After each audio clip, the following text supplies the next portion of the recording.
네, 고성국 칼럼입니다. 최근 그 송영길이 또 뭐 어제는 또 민영배라는 자가 꼼수의 대가 이 민영배가 갑자기 또 한동훈 장관을 뭐 XX 해가면서 또 욕설 대열에 나섰어요. 자, 그래서 제가 이런 자들을 보면서 송영길이 뭐 민영배 이런 자들을 보면서 이 586에 대해서 한 번은 좀 정리하고 가야 되겠다, 그런 생각을 제가 했습니다. 조선일보는 사설에서 위장 탈당 민영배, 국민을 농락한 민영배가 지금 내로남불 한동훈 정치 훈계할 때냐, 뭐 이런 사설도 썼어요. 한동훈 어이없는 XX 뭐 이런 식의 막말에 이제 가세를 한 거죠. 당내에서도 더불어민주당 안에서도 눈살이 찌푸려진다는 반응들이 있습니다. 철험의 소속인데 이런 것들이 이렇게 나서가지고서 지금 우리한테 무슨 도움이 되냐. 더불어민주당 안에도 비교적 합리적으로 표 계산 냉정하게 하는 사람들이 있거든요. 그런 얘기들이 나옵니다. 그런가 하면 민주화 동지회, 지난번에 그 결성했죠. 그 70년대 80년대 민주화 운동을 했던 그런데 과정에서 철없이 굴었던 이념 과잉과 이런 데 대해서 반성하고 자성하면서 우리들이 뿌린 잘못된 씨앗은 우리가 걷어야 되겠다라고 하는 문제의식을 가지고 나왔던 그 민주화 동지회입니다. 이 민주화 동지회가 입장문을 발표했습니다. 한동훈 장관한테 건방진 어린 X라고 해서 논란이 된 송영길을 향해서 민주화운동의 명예를 더럽혔다. 송영길이라는 자가 한때 민주화운동의 유명 인사였다는 사실에 깊은 부끄러움을 느낀다.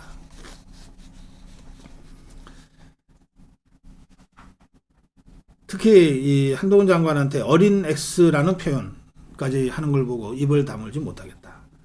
자신은 민주화운동 경력을 활용해서 30대의 어린 나이로 국회의원을 해놓고 그리고 지금 50대 장관한테 어린 X라니 기가 막힐 뿐이다. 극도의 내로남불 발언은 타락한 정치인의 발언일 뿐이다. 민주화운동의 명예를 이용하여 권력을 잡아놓고서는 위선과 비리와 범죄를 저지르는 것도 모자라 그 위선과 비리와 범죄를 방어하기 위해 민주화운동의 명예를 이용해 먹는 정치인들이 적지 않다는 사실에 민주화운동 동지에는 깊은 슬픔과 참을 수 없는 분노를 느낀다. 민주화운동의 명예를 더럽히는 타락한 정치인들에게 단호히 맞서겠다. 이런 입장문 발표까지 했습니다. 제가 이 칼럼을 준비하면서 좀 다소 거북하게 여러분들이 들으실지도 모른다 싶어서 제가 먼저 사전 설명을 좀 몇 가지 해 놓겠습니다. 저는 고려대학교에서 그 정치학을 학사, 석사, 박사를 했어요. 그러면서 이 석사 과정에 있으면서 박사 과정에 있으면서요. 박사 과정에 있으면서 시간 강사로 학생들을 가르쳤어요. 제가 시간 강사로 학생들을 가르친 시기가 1985년부터 1993년까지입니다.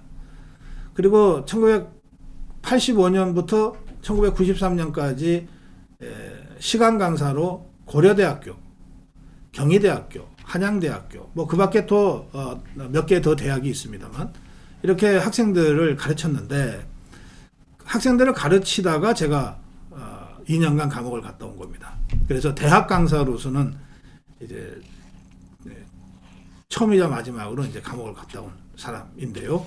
민주화 운동을 하다가 그래서 제가 그 감옥에서 그 감옥살이를 같이 하던 그 당시 대학생들이 있잖아요. 학번들이 대개 82학번, 83학번들입니다. 이 학생들이 감옥에서 저를 보고서 당연히 아이고 선생님 여기 어떻게 오셨습니까? 이렇게 인사를 했습니다. 그 사람들하고 저하고는 나이 차이는 그저 한 6, 7년 정도 차이 또는 10년 정도 차이지만 학교에서 제가 가르친 사람들이니까 저는 선생님이고 그들은 애들인 거죠. 애들. 그럼 저 대학에서 그 교수가 학생들을 애들이라고 그러지 뭐라 그러겠어요? 학생님 그럽니까? 저한테는 82, 83, 84학번이 애들이에요. 저한테 강의를 공부를 배운 애들이에요. 송영길이가 81학번쯤 되나요? 제가 85년부터 91년까지 93년까지 대학에서 강의를 했는데 85년에 저한테 강의를 들은 애들이 81학번부터입니다. 81학번, 82학번, 83학번에서 91학번까지예요. 그러니까 저한테는 어디서 만나든 81학번에서 91학번까지는 저한테 직접 공부를 배운 애들인 거죠. 오히려 제가 뭐 95학번이다 20학번 같으면은 제가 직접 가르친 적이 없으니까 애들이라고 안 해요. 청년이라고 그러거나 누구누구 님이라고 그러거나 하는데요. 아니 나한테 직접 공부를 배운 애들이니까 내가 애들 하는 거죠. 자, 이 586이라는 게 바로 이 애들 얘기하는 겁니다. 586이라고 하는 게 나이가 50대고 80년대에 대학을 다녔어. 다 81, 82, 83, 89 뭐 이런 학번이고, 예, 그리고 태어나기를 다 60년대에 태어났어요. 62년생입니다. 65년생입니다. 뭐 69년생입니다. 이렇게 해서 586이 된 거예요. 나한테는 내가 대학에서 가르칠 때 나한테 와서 공부 배웠던 애들이죠.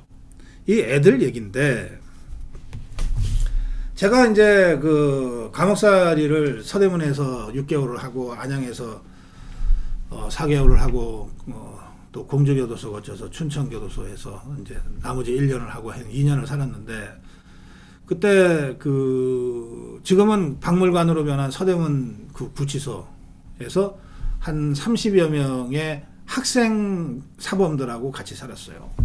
그때 제가 막 대학에서 강의하다가 들어왔기 때문에 제 대학에서 저한테 강의를 받다가 감옥에 들어온 학생도 실제로 만났고요. 그래서 이제 이 친구들이 선생님 하길래 저도 그 학교 강의했던 강사 기분이 그냥 남아 있어서 애들한테 제가 감옥 안에서도 뭘 자꾸 가르치려고 그랬어요. 근데 이제 이렇게 대화를 해보니까 학교 강의 때는 1대1 토론을 거의 못 하잖아요. 시간 강사도 특히. 그런데 이렇게 감옥에서 비교적 오랜 시간 이렇게 대화를 해보니까 이게 다 뭐 81학번, 82학번, 83학번 뭐 그 대학에서 학생회장을 하거나 무슨 삼민투 위원장을 하거나 무슨 투쟁위원장을 했던 이 학생운동의 지도자급 애들인데, 애들이 이건 정말 제가 이렇게밖에 표현할 방법이 없네요. 예, 양해해 주세요. 무식하기가 이럴 때 반할 데가 없는 거예요.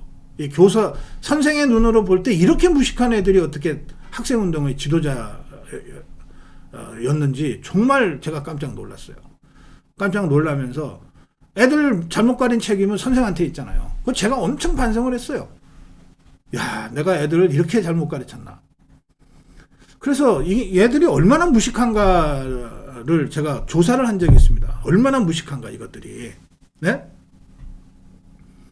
뭐 제가 뭐 그 감옥이니까 당시에는 종이도 없고 연필도 안 줄 때입니다. 그래서 왜 그 간이로 이렇게 쓰면은 쓱 하면 지워지는 거 있잖아요. 그 유치원 초등학교 1, 2학년 애들이 연습 삼아 하는 거, 그것만 이렇게 주어질 때인데, 거기다가 제가 2개를 구해가지고요, 시인 10명, 소설가 10명의 이름을 썼어요. 시인 10명, 소설가 10명 이름. 시인은 김소월 선생부터 썼어요. 제일 유명한 초등학교 교과서에부터 나오는 김소월 선생부터 해갖고서 김지아 선생까지 이렇게 시인 이름을 10명 썼어요. 뭐 이육사 선생, 뭐 이상화 선생 이런, 네? 우리 교과서에다 나오는 만해 한용운 선생 이런. 소설도 그런 식으로 정말 대한민국의 문학사에 딱딱 그 한 획을 남긴 그런 소설가들을 쫙 이름을 썼어요. 뭐 최만식 선생이라든지 또는 김유정 선생이라든지 이런 식으로 썼어요. 뭐 제가 어디 편향되게 뭘 한 게 아니에요. 그냥 교과서에 나와 있는. 그래 딱 써서 그 저랑 같이 감옥살이 하던 818283학번 그 총학생회장 무슨 삼민트 위원장 하다가 감옥에 들어온 이 애들한테 제가 쭉 돌리면서 야 네가 한 번이라도 읽은 게 있으면은 체크를 좀 해라. 이 사람은 시인이고 이 사람은 소설가인데 이 사람의 시 한 편이라도 읽은 거 있으면 체크해라. 이 사람 소설 한 편이라도 읽은 게 있으면 체크해라 그랬죠. 결과가 말이죠. 시인 10명 중에 평균 한 2명, 소설가 10명 중에 딱 평균 1명 정도가 체크가 되는 거예요. 제일 많이 체크된 게 김재하 선생. 당시에 같은 운동권이었으니까. 그리고 소설가 중에서는 당시에 감옥에서 다들 돌려보던 태백산맥, 조정래 이를 제일 많이 찍더군요. 이게 우리가 얘기하는 586의 지도자에 해당되는 8182, 83 운동권 학생들의 교양의 수준이고 지적 수준이었던 거예요. 제가 정말 크게 반성했습니다. 제가 명색이 선생이라고 바로 이런 애들을 대학에서 한 8년 가까이 가르쳤는데 어떻게 이렇게 교양의 이 경박함과 지식의 빈약함으로 애들을 이렇게 키워놨나. 그리고 저런 애들이 학생운동을 지금 지도하고 있고 대한민국의 미래를 막 좌지우지하고 있는 상황 아니냐. 너무 섬찟했어요.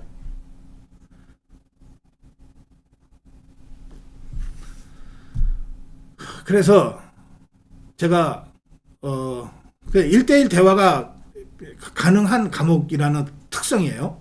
그리고 사실은 서로 간의 방패를 다 치우고 속 깊은 얘기를 할 수 있는 그런 공간이 감옥이기도 해요. 정치범들한테는, 양심수들한테는. 그래서 제가 학교에서는 하지 못하던 라이프 히스토리를 애들하고 하기 시작했어요.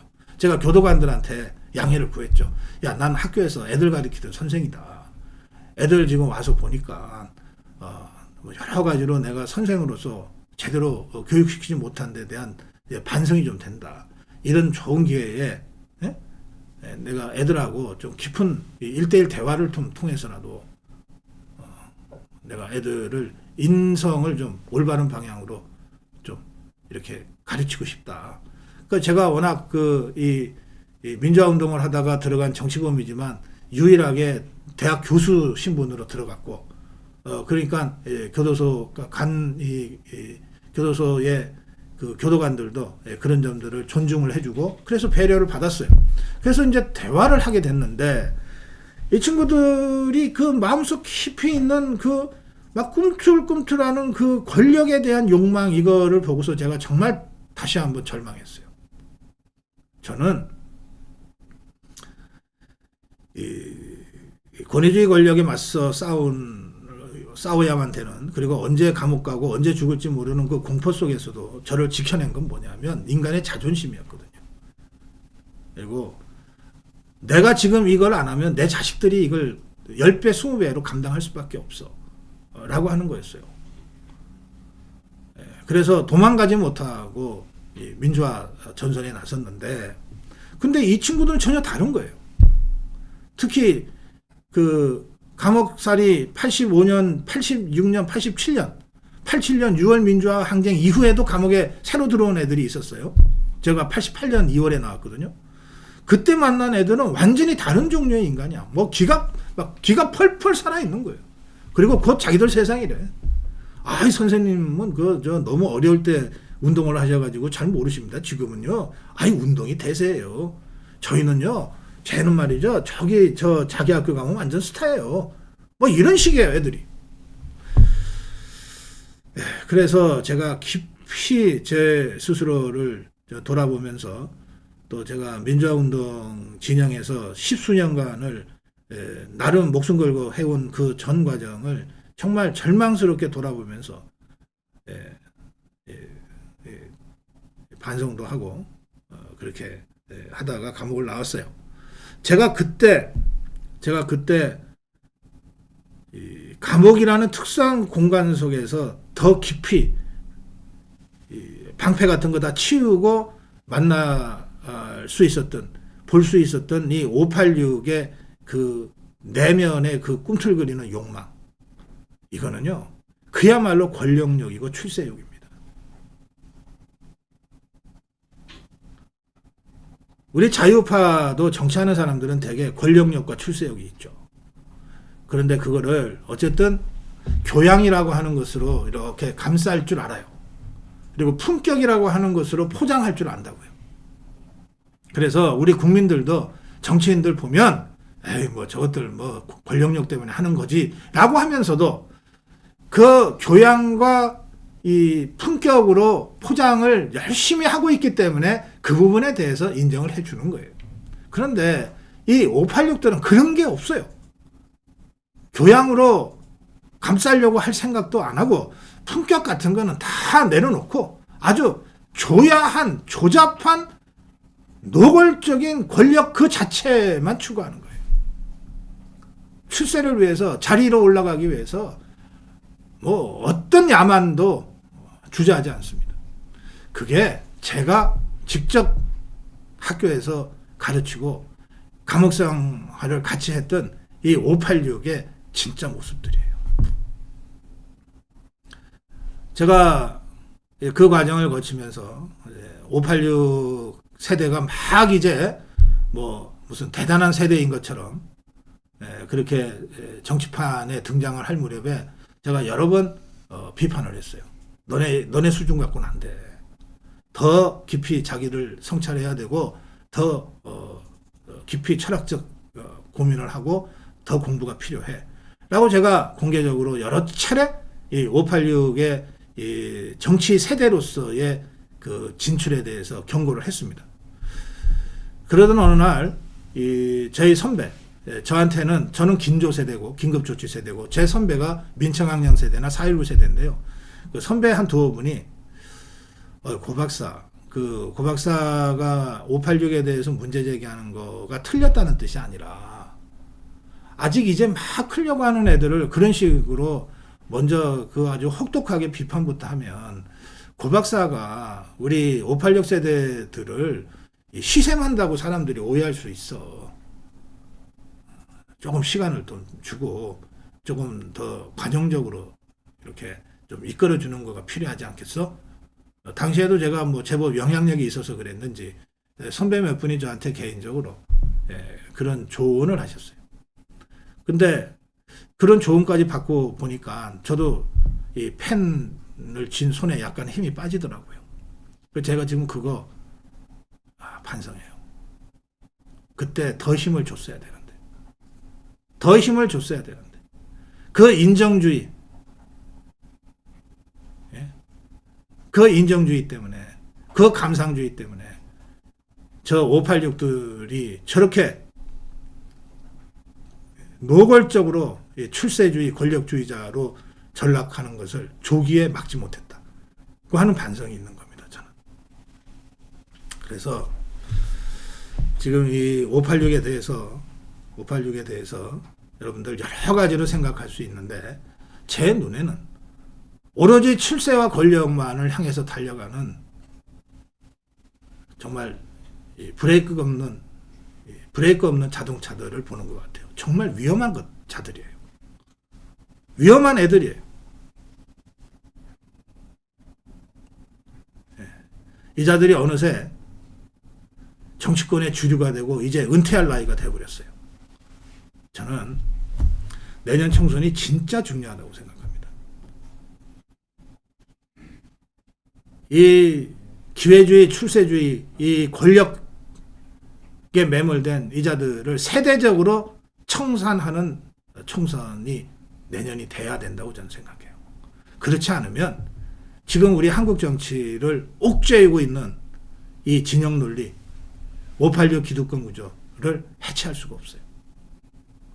제가 그래서 내년 총선까지 지금 제가 고성국 칼럼에서 하는 이 주장, 586의 세대적 청산, 이 문제를 이번 총선의 핵심적인 그 화두로, 핵심적인 이슈로 앞으로 계속 제기해 나가겠습니다. 고성국 칼럼이었습니다.